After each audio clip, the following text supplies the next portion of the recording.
নমস্কার।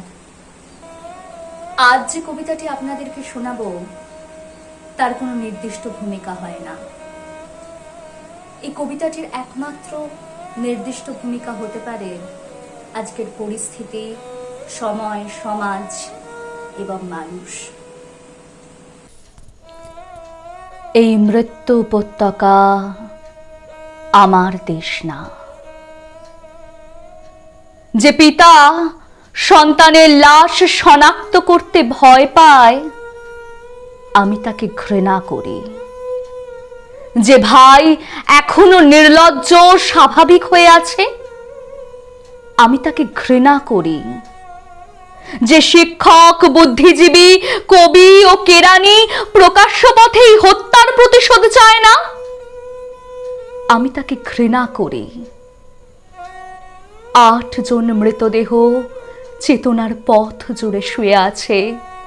আমি অপ্রকৃতিস্থ হয়ে যাচ্ছি। 8 জোড়া খোলা চোখ আমাকে ঘুমের মধ্যে দেখে। আমি চিৎকার করে উঠি। আমাকে তারা ডাকছে। অবেলায়, উদ্যানে, সকল সময় আমি উন্মাদ হয়ে যাব। আত্মহত্যা করব, যা ইচ্ছা হয় তাই করব। কবিতা এখনই লেখার সময়। ইস্তেহারে, দেয়ালে, স্টেনশিলে নিজের রক্ত, অশ্রু, হাড় দিয়ে কোলাজ পদ্ধতিতে এখনই কবিতা লেখা যায়।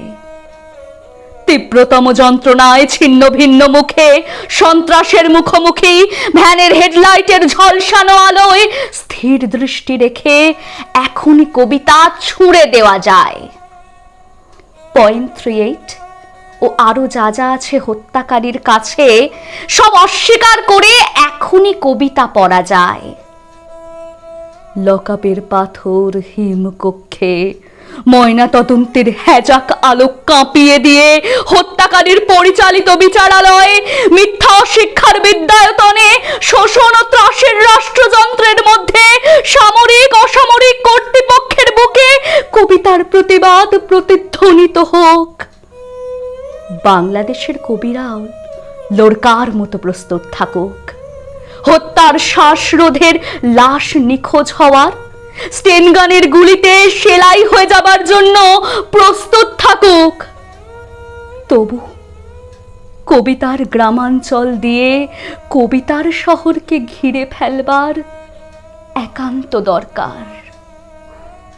এই মৃত্যু উপত্যকা আমার দেশ না।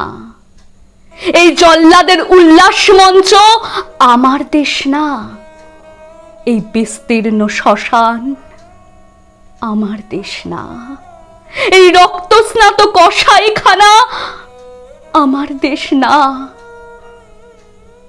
এই মৃত্যু উপত্যকা আমার দেশ না। নমস্কার।